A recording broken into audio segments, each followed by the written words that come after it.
SAS programming challenges in ISS and ISE studies time to event. Introduction. Here I'll consider 12 studies to be pulled from A to L in ISS and ISE study. ISS is integrated summary of safety and ISE is integrated summary of effectiveness or efficacy, SDTM and ADAM data standards wherever relevant. The problem here is event timing and time to event, like say time to event data, then overall survival and progression free survival consistency.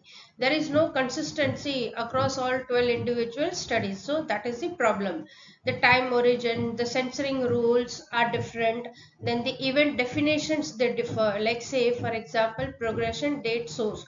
So all these things they are differing across the 12 individual studies and there is no consistency in this.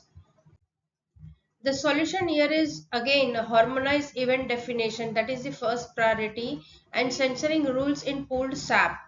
Create the time to event dataset with event date, last contact date, sensor indicator, like say for example either 0 or 1, and reason. Produce derived time variables using consistent time units.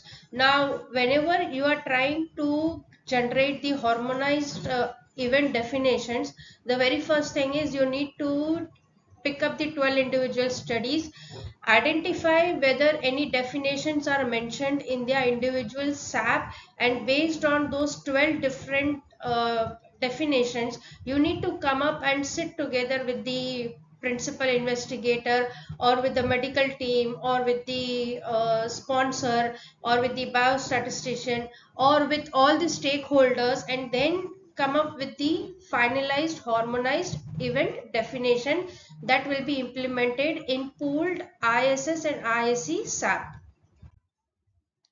Now say for example study E used investigator assess progression, study F used central review. So for pooled progression free survival you must choose for one or run stratified analysis.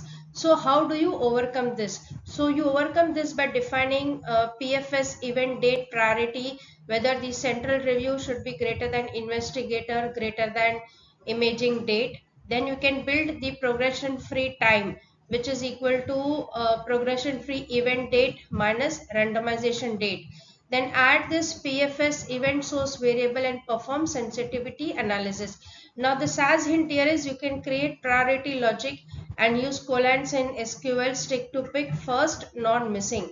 So whenever you are trying to generate the time to event survival analysis and PFS analysis in your oncology related studies, whenever there is an ISS and ISE SAP, you need to mention that the data that you are collecting, it needs to be harmonized. There should not be any uh, differences in the censoring and uncensoring values.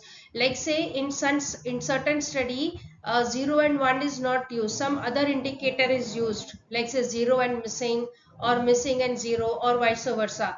So the indicator that you are using, censoring equal to 0 or uncensoring is equal to 1 or vice versa, whichever way the logic which is that is correct. So that indicator should be consistent, right?